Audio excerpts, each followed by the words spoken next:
Hello everyone, physics के online classes में आपका बहुत बहुत स्वागत है। देखिए, हमने क्लास 11 के लिए चैप्टर नंबर 3 चला है, मोशन इन स्ट्रेट लाइन यानी कि सरल रेखीय गति। इसको हम एक विमीय गति भी कहते हैं। और आज का जो टॉपिक है हमारा वो है एक्सेलरेशन यानी कि त्वरण। तो सबसे पहले तो हम समझेंगे एक्चुअली में कि त्वरण है क्या, ये कॉन्सेप्ट किसने दिया। जनरली हम इसको बिल्कुल अपने लाइफ से और रिलेटेड करके जोड़ के चलें। मोटरसाइकिल चलाते हैं या कार बस हम चलते हुए देखते हैं तो आपने देखा होगा क्या, जब गाड़ी को हमें तेज चलाना होता है तो कहते हैं ना कि एक्सीलरेटर को और दबाइए, एक्सीलरेटर को और तेज करिए। तो वो जो एक्सीलरेटर जो होता है मोटरसाइकिल के हाथ से पकड़ते हैं, जो उसको घुमाते हैं, वो एक्सीलरेशन ही होता है और वही उस गाड़ी की स्पीड को यानी कि वेग को या चाल को चेंज करता है। ठीक है ना। तो इसका उसी को हम क्या कहते हैं, त्वरण कहते हैं, एक्सीलरेशन कहते हैं। इसका जो कॉन्सेप्ट दिया था ये साइंटिस्ट गैलीलियो ने दिया था। और गैलीलियो ने किस आधार पे दिया था, उन्होंने देखा, बहुत सारे एक्सपेरिमेंट करके देखे कि जब हम किसी वस्तु को कुछ ऊंचाई से, मान के चले ये पृथ्वी तल है और ये किसी ऊंचाई से, वैसे उन्होंने ये एक्सपेरिमेंट पीसा की मीनार से करके देखा था, किसी ऊंचाई से किसी वस्तु को हम गिराते हैं, जैसे पत्थर है और कोई भी चीज है, ये नीचे की ओर आता है, तो जैसे जैसे ये नीचे की ओर आता चला जाता है तो उसका वेग लगातार बढ़ता रहता है ना। और उसका वेग लगातार बढ़ता रहता है तो वेग परिवर्तन की ही दर को हम त्वरण कह देते हैं। ठीक है ना। तो इसको हम मोस्टली दो भागों में पढ़ेंगे कि औसत त्वरण क्या है, ठीक, तात्क्षणिक त्वरण क्या है और ये कितनी वैल्यू हो सकती है, इनके ग्राफ क्या है, ग्राफ भी हम आपको इसमें खींच के बताएंगे, अच्छी तरीके से बताएंगे। ठीक है ना। तो पहले हम इसके कॉन्सेप्ट को और थोड़ा सा क्लियर कर लेते हैं। देखिए किस तरीके से वेलोसिटी बढ़ती हुई आपको नजर आती है कि हम मान के चलें कि आपने भी देखा होगा अच्छी तरीके से कि आप जब किसी कम ऊंचाई पर होते हो पृथ्वी तल पर, जैसे मान लो 1 फुट है, 2 फुट है, 3 फुट है या 1 मीटर का है, तो आप इजीली कूद जाते हो, तो ज्यादा आपको लॉस नहीं होता, उसमें इतनी चोट नहीं लगती। और ये आप जानते हो कि भैया जब और ऊंचाई से गिरोगे तो अपन नहीं कूद सकते, है ना। या ऊपर से आते हैं तो सीढ़ियां क्यों बनाते, नहीं तो अपन लगती नहीं, ये उतनी स्पीड रहती, कंट्रोल में रहती, तो अपन सीढ़ी नहीं बनाते नीचे, ऊपर से कूदते फट नीचे आ जाते। लेकिन ऐसा नहीं होता, आपने देखा होगा कि जितनी ज्यादा ऊंचाई से गिरेगी उतनी ज्यादा तीव्र गति से टकराएगी, उतना ही ज्यादा उसमें लॉस होगा। तीव्र गति का मतलब भैया वेग बढ़ता जाएगा, नहीं जाएगा। तो उस वेग परिवर्तन की जो कॉन्सेप्ट थी उनके गैलीलियो के दिमाग में यहीं से आया कि यह लगातार वेलोसिटी में बढ़ती जा रही है, पर चेंज होती जा रही है, परिवर्तन होता जा रहा है, इसी का क्या कहते हैं हम, त्वरण कहते हैं। इस चीज का ध्यान रखना। तो जो त्वरण का कॉन्सेप्ट दिया था वो गैलीलियो ने दिया था। और किस आधार पे दिया था, ये सारा सब कुछ किसके आधार पे दिया था कि जब कोई वस्तु ऊपर से नीचे गिरती है तो उसका वेग लगातार बढ़ता जाता है। लेकिन ये चीज बात होगी कि ये जो ऊपर से नीचे कोई वस्तु क्यों गिरती है, ये तो आपको बताया कि पृथ्वी कौन सा बल लगाती है, कि प्रत्येक वस्तु पर गुरुत्वाकर्षण बल लगाती है, तो उसके आधार पर गिरती है। अब हम यहाँ मान के चलते हैं कि कोई गाड़ी क्षैतिज दिशा में चल रही है, गुरुत्वीय प्रभाव में नहीं गिर रही, तब वो किस तरीके से होगा, है ना। तो ये गैलीलियो का कॉन्सेप्ट था और किस आधार पर दिया। नॉर्मली अपन क्या बोल देते हैं, किसी वस्तु के समय के साथ में जो वेग परिवर्तन होता है, कम समय में जो वेग परिवर्तन होता है उसको हम त्वरण कहते हैं। ठीक है ना। और उसको औसत त्वरण के रूप में भी पढ़ते हैं। देखिए कैसे, किसी वस्तु के वेग में एकांक समय में जो परिवर्तन होता है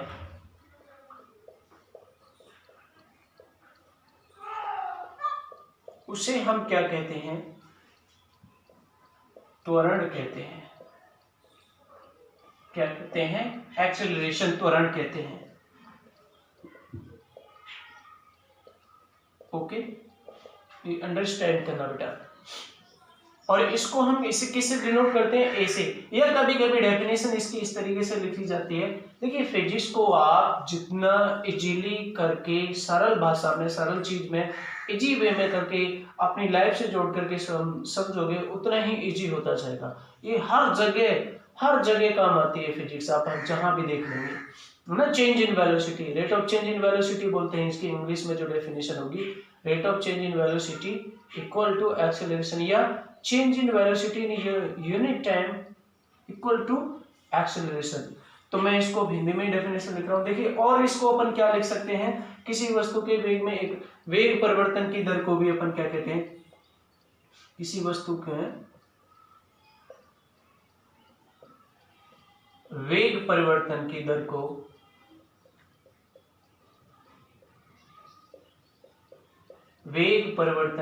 को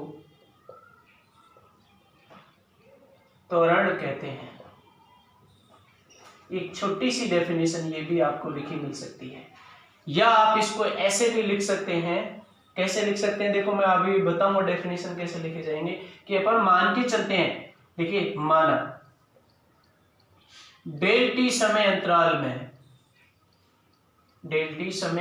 में, अब मैं आपको थोड़ा सा इसको न्यूमेरिकल से भी समझाऊंगा, न्यूमेरिकल वैल्यू लिख, डेल टी समय अंतराल में वेग परिवर्तन कितना हो बराबर डेल वी। ओके, अब थोड़ी मेरी बात ध्यान से सुनिए कि कोई एक सिंपली वे में एक क्षैतिज, अब अपना जो चैप्टर चल रहा है मोशन इन स्ट्रेट लाइन चल रहा है, और इसमें कोई भी गुरुत्व त्वरण की हम यहाँ पर उसके अधीन में बात नहीं कर रहे हैं, वो आगे बात करेंगे हम। गुरुत्व त्वरण क्या होता है, ग्रेविटेशनल एक्सेलरेशन स्मॉल जी क्या होता है, वो आपने देख लिया कि जब कोई वस्तु गुरुत्वाकर्षण बल के प्रभाव में गिरेगी जब वो वहां पर कंसीडर होगा। बट हम यहाँ बात करें एक क्षैतिज दिशा में चलती हुई, एक सरल रेखीय गति दिशा में चलती हुई, है ना, और किसी चलती हुई गाड़ी की बात कर रहे हैं, गतिमान गाड़ी की बात कर रहे हैं, गतिमान वाहन की बात कर रहे हैं, गतिमान वस्तु की बात कर रहे हैं। कि मान के चले आपने ऐसे गाड़ी स्टार्ट की तो t1 समय पर उसकी वैल्यू t1 बराबर कुछ भी मान लो 1 सेकंड मान सकते हैं, और उसका जो चाल थी, और चाल का जो मात्रक है, वेग का जो मात्रक है, वो ऐसा ही मात्रक मीटर प्रति सेकंड होता है। लेकिन अपनी गाड़ी में जो स्पीडोमीटर लिखा होता है, ओडोमीटर जो लिखा रहता है, वो किलोमीटर पर आवर में होता है। और किलोमीटर पर आवर में मैंने कल वीडियो में बताया भी कि आप मीटर पर सेकंड में फटाफट बदलते हैं तो 5/18 से गुणा कर दीजिए, ठीक है। तो ये v1 इज इक्वल टू मान लिया 5 मीटर प्रति second. Okay, change in velocity देखना, और ये कुछ अगले एक सेकंड में देखा मैंने t2 इज इक्वल टू, या 2 सेकंड ले लो, कोई जरूरी थोड़ी है कि 1 सेकंड का इंतराल है। 4 सेकंड बाद में, यानी कि t2 बराबर 4 सेकंड पे, यानी कि इंतराल कितना हुआ, 4 - 1 3 सेकंड के इंतराल बाद उसकी वेलोसिटी मिली मुझको 10 मीटर प्रति सेकंड। समझ में आई बात। तो ये अब इसमें चेंज इन वेलोसिटी निकले, तो अब यहां से एक्सेलरेशन कैसे निकलेगा ये देखना। तो चेंज इन वेलोसिटी यानी कि वेग में परिवर्तन किस तरीके से होगा, यानी कि डेल वी बराबर हो जाएगा यहाँ पर बच्चे अंतिम वेलोसिटी v2 - v1। समय अंतराल क्या हो जाएगा अपना, समय में परिवर्तन क्या होगा, t2 - t1 होगा। इसको अपन किससे डिनोट कर देंगे, डेल टी से डिनोट कर सकते हैं। तो इन चीजों का अपन को ध्यान रखना है। ओके, तो ये इसके लिए हम मान के चलते हैं। अब यहां पर मैंने जो अंतराल लिया है ये t2 और यहाँ पर t1 को न्यूमेरिकल वैल्यू डेल टी समय अंतराल में वेग में परिवर्तन कितना मान लिया, डेल वी माना मैंने। तो अब देखिए अपने को तो एकांक समय में चाहिए, एकांक समय में, ठीक है। तो एकांक समय की बात क्या करें तो देखो क्या होगा, अतः एकांक समय में वेग परिवर्तन,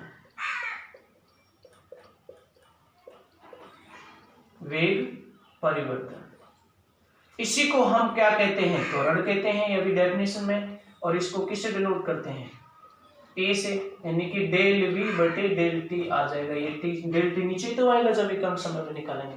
तो अपन इसके लिए भी ये जो डेफिनेशन बनती है हम या क्या लिख सकते हैं, इसको इन्वर्टेड कोमा में मैं स्टार्ट करता हूं कि वेग परिवर्तन और उसमें लगे समय अंतराल के अनुपात को हम क्या कह सकते हैं, त्वरण कह सकते हैं। अतः वेग परिवर्तन डेल वी और इसमें लगे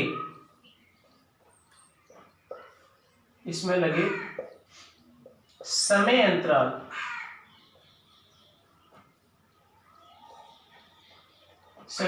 डेल टी के अनुपात को क्या कह सकते हैं, हम त्वरण कहते हैं, त्वरण कहते हैं।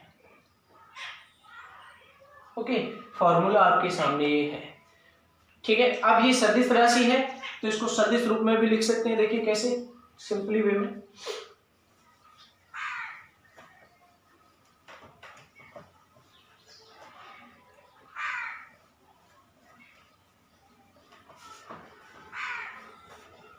देखिए वेग एक सदिश राशि है, वेग एक सदिश राशि है, तो इस समीकरण का सदिश रूप क्या हो जाएगा? सदिश रूप में वेक्टर मैथमेटिकल समीकरण क्या हो जाएगी? A vector is equal to del V vector बटे डेल टी। समय के ऊपर नहीं लगाएंगे, समय को एक अदिश राशि मान के चलते हैं हम, ठीक है ना। इसी को हम औसत त्वरण भी कह सकते हैं, या औसत त्वरण जो भी हमने निकाला है। औसत त्वरण हो गया आपका A average is equal to del V upon del T. ये चीज हमें थोड़ी सी ध्यान रखनी है। इसका मात्रक क्या होगा? बहुत सिंपल सी बात है, वेग का मात्रक मीटर प्रति सेकंड, समय के डेल समय अंतर यानी समय का मात्रक सेकंड, तो ये सेकंड इसके साथ जो हो जाएगा मल्टीपल हो जाएगा, तो मीटर प्रति सेकंड स्क्वायर, कहीं कहीं आपको मीटर इंटू सेकंड की घात -2 भी लिखा मिल सकता है। विमा, विमा बहुत इजीली है, पहले भी हम निकाल चुके हैं। विमा क्या हो जाएगी? मीटर यानी कि मीटर की विमा होगी L1, और समय की विमा कितनी है यहाँ पर -2, तो यहाँ पर भी हो जाएगी -2। तो ये इसकी कभी कभी आपको ऐसे भी मिल सकता है m0 L1 t -2, क्योंकि इसकी वैल्यू कितनी हो जाएगी 1, तो वापस यही मिलेगी आपको। तो ये तो हमारी बात हुई, बेसिकली चर्चा हुई त्वरण के ऊपर, औसत त्वरण के ऊपर, ठीक है ना। और इसको हम ढंग से समझेंगे आगे भी। तो अब इसका ग्राफ खींचेंगे तो एक्स, जब ये सदिश राशि है तो ये इसका मान पॉजिटिव भी हो सकता है, इसका मान नेगेटिव भी हो सकता है, यानी कि परिवर्तित भी हो सकता है, ठीक, और नियत भी हो सकता है। और नियत में 2 वैल्यू होंगी, तो उसको मैं आपको ढंग से अच्छी तरीके से समझाऊंगा। पहले सबसे पहले हम देखते हैं कि औसत त्वरण का ग्राफीय निरूपण। अब क्या करते हैं हम इसके लिए? औसत त्वरण का ग्राफीय निरूपण।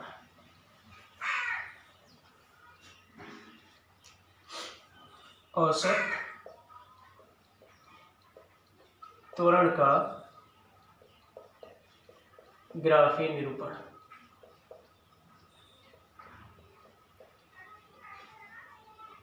Graphical representation of acceleration. देखिए भैया, इसमें किस किस के ऊपर निर्भर कर रहा है? चूंकि a इज इक्वल टू त्वरण की औसत त्वरण क्या है? Del v upon del T. तो इसमें एक परिवर्तित होने वाली राशि वेग है और दूसरी परिवर्तित होने वाली राशि समय। तो ग्राफ भी इन दोनों के बीच में ही खींचने वाला है। तो x अक्ष और y अक्ष का हम प्रयोग करेंगे। x अक्ष पर हम क्या लेते हैं? समय t, जिसका हम मात्रक लेंगे सेकेंड, और इस पर लेंगे वेग। वेग को किससे शो करते हैं? v से, और वेग का मात्रक होता है मीटर प्रति सेकेंड। अपन हम सिंपल एक समान त्वरण के लिए भी खींच सकते हैं, है ना, एक समान त्वरण के लिए भी बात कर सकते हैं। वैसे मैं अभी आपको बाकायदा टेबल बन के और पूरा एग्जांपल देके मैं समझाऊंगा कि जो हमारा ग्राफ है नेगेटिव, वो त्वरण है, नेगेटिव कब होगा, पॉजिटिव कब होगा, जीरो कब होगा, नियत कब होगा, ये सारा सब कुछ मैं स्टेप बाय स्टेप सारा सब कुछ समझाऊंगा। ओके, देखिए, तो अगर ये समय अंतराल है, मैं इस पे छोटे छोटे समय अंतराल के लिए छोटे छोटे खंड मान लो, ये t1 मान लेता हूं, यानी कि 1 सेकेंड अंतराल जो माने वो समान समय के लिए, समान वैल्यू के लिए। 1 सेकेंड का माना है तो सब 1-1 सेकेंड के लिए मानना, 2 सेकेंड का माना है तो 2-2 सेकेंड के लिए मानना।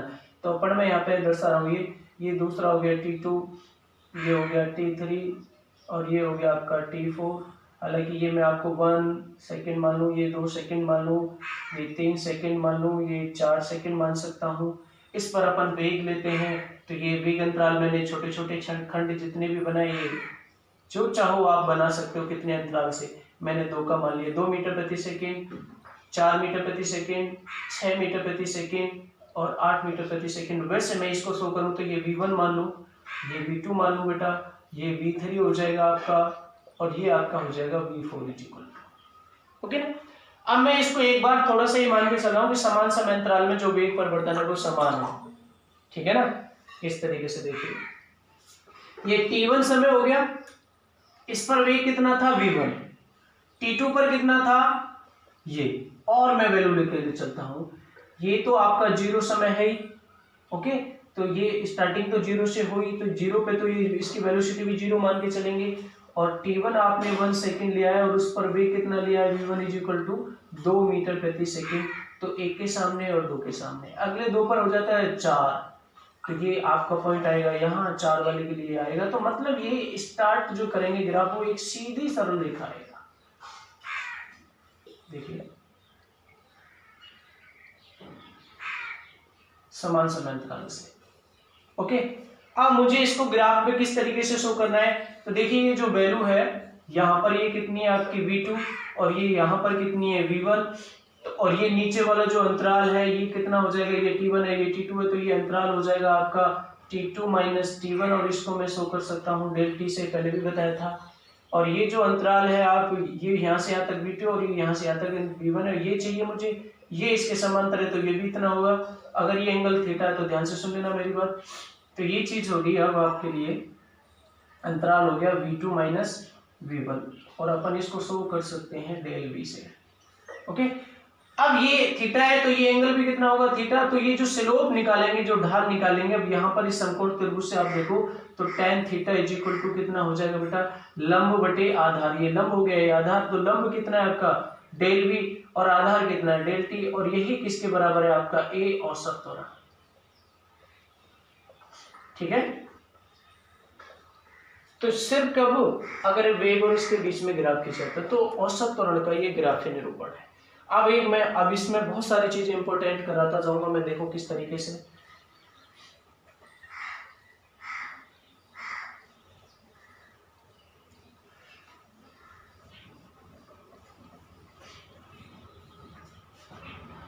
अब हमारा जो त्वरण, पहले नोट नंबर 1 देखते हैं।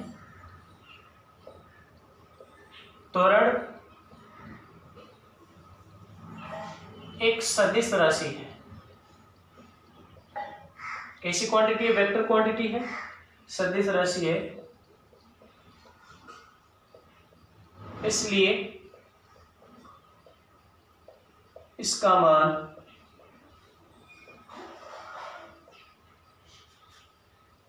शून्य भी हो सकता है, शून्य कॉमा ऋणात्मक या धनात्मक, कुछ भी हो सकता है। और वो कब होता है मैं आपको आराम से समझाऊंगा, और प्लस ग्राफ भी समझाऊंगा साथ में, धनात्मक हो सकता है। अब नोट नंबर 2 की बात करूं तो मैं त्वरण का जो वर्गीकरण कर रहा हूं यहां पर,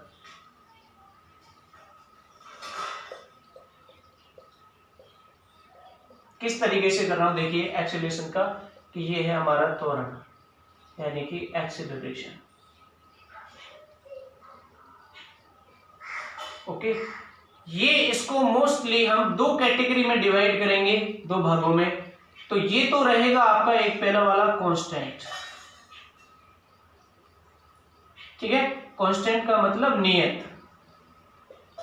अब नियत में 2 वैल्यू हो सकती है, इसमें भी 2 कैसे हो सकती हैं, पहली तो हो सकती है 0 0, और दूसरी हो सकती है नियत है ये भी अशून्य, जो नॉट इक्वल टू 0, जो शून्य नहीं हो। ये भी मैं समझाऊंगा बाकायदा अच्छी तरीके से, ओके। और दूसरा हो जाएगा वेरिएबल। वेरिएबल की बात करें तो परिवर्तित, अनियत यानी कि परिवर्तित। तो मैं आपको स्टेप बाय स्टेप समझाऊंगा, सारा सब कुछ समझाऊंगा। तो सबसे पहले बात करते हैं नियत त्वरण के लिए, पहले उसकी आपको डेफिनेशन भी लिखेंगे, फिर न्यूमेरिकल वैल्यू से भी समझाएंगे, और बहुत इजी है, ठीक है ना। और फिर उसका साथ के साथ ग्राफ भी बताएंगे। अब हम सबसे पहले किसकी बात कर रहे हैं बेटा,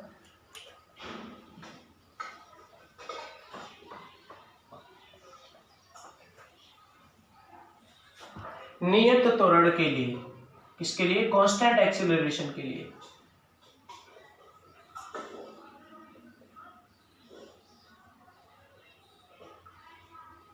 देखिए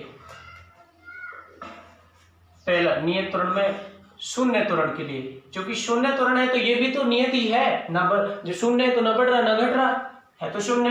तो शून्य त्वरण के लिए की बात करूं मैं, बहुत इजीली है। यदि गाड़ी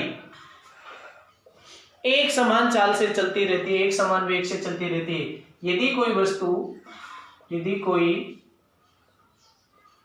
गतिमान वस्तु एक समान वेग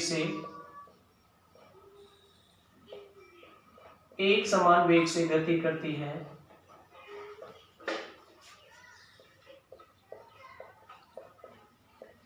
तो उसका त्वरण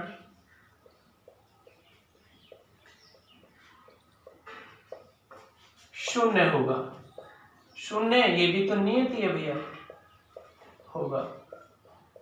अब कैसे? एग्जाम्पल से समझिए कि आपने देखा कि कोई गाड़ी के प्रारंभिक वेग इसका यानी कि v1 = 10 मीटर प्रति सेकंड था, किस पर? t1 = 2 सेकंड पर, यानी कि 1 सेकंड पर है। और आपने देखा कि v2 = भी 2 सेकंड के बाद में देखा, 2 सेकंड का मतलब बात करें कि t2 = आप 3 सेकंड भी ले सकते हैं, 4 ले सकते हो, 5 ले, कुछ भी ले सकते हैं। v2 भी तब भी देखा आपने 10 मीटर प्रति सेकंड है। तो आप अंतराल निकालेंगे del v = यानी कि v2 - v1, v2 की वैल्यू भी 10 है, 10 मीटर प्रति सेकंड, और v1 की वैल्यू भी 10 मीटर प्रति सेकंड है। तो ये अंतराल आ गया आपका शून्य, यानी कि del v = शून्य हो गया। तो इसलिए भैया आपका जो औसत त्वरण का फॉर्मूला है बराबर यानी कि del v/del t, क्योंकि आपने जैसे 0 रखा, 0/del t बराबर क्या मिलेगा? 0। तो ये हुआ शून्य त्वरण के लिए। हाँ, सेकंड यानी कि अशून्य त्वरण हो और नियत हो, 0 नहीं हो, वो कैसे करेंगे? मैं जरा इंक डालता हूं, फिर मैं आपको समझाता हूं।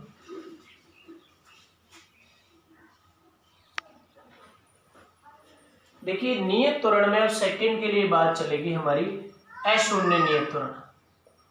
अब वो कैसे होगा अभी मैं आपको समझा रहा हूं।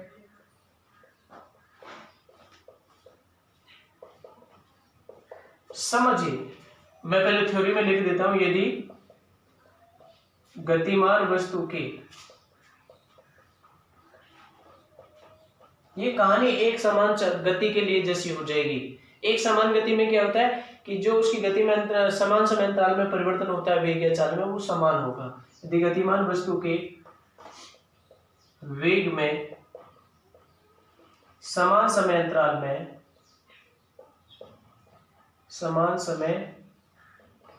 में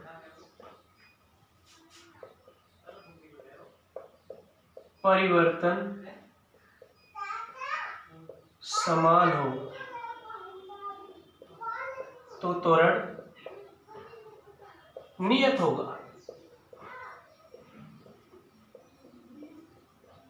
ठीक है, आगे बात समझ में?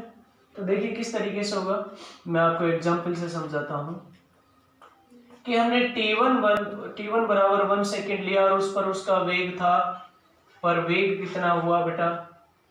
वेग v1 = 2 मीटर प्रति सेकेंड। ठीक, दूसरा t2 बराबर 2 सेकेंड पर लिया हमने, वेग देखा क्या? v2 = 4 मीटर प्रति सेकेंड। t3 मैंने कितना लिया? 3 सेकेंड लिया और 3 सेकेंड पर वेग v3 कितना मिला मुझे? 6 मीटर प्रति सेकेंड। t4 लिया बराबर 4 सेकेंड लिया, समान समय अंतराल यानी कि 1-1 सेकेंड का अंतराल लिए जा रहे हैं हम, पर वेग मैंने v4 माना और उसकी वैल्यू कितनी होगी? 8 मीटर प्रति सेकेंड। इन दोनों का अंतराल देखें तो del v = 4 - 2 यानी कि 4 - 2 यानी कि 2 मीटर प्रति सेकेंड आ रहा है। इन दोनों का अंतराल देखें हम तो del v = कितना आएगा? ये भी आएगा आपका 8 - 6 यानी कि 2 मीटर प्रति सेकंड आ रहा है। और इन दोनों के लिए मैंने समय अंतराल देखा है del t1 बराबर वो भी यानी कि 2 - 1 यानी कि 1 सेकंड है, और इसके लिए भी del t = को देखा तो वो भी 1 सेकंड है। तो इस पर मेरे को त्वरण क्या मिलेगा? नियत। हर जगह कितना आएगा? इसके लिए त्वरण देखो del v/del t is equal to हो जाएगा 2 मीटर प्रति सेकंड बटे 1 सेकंड, यानी कि 2 मीटर प्रति सेकंड स्क्वायर। और इसका भी कितना आएगा, डेल ए औसत त्वरण आपका, डेल यानी ए लिख देते हैं अपन, ये भी 2 मीटर प्रति सेकंड स्क्वायर आएगा।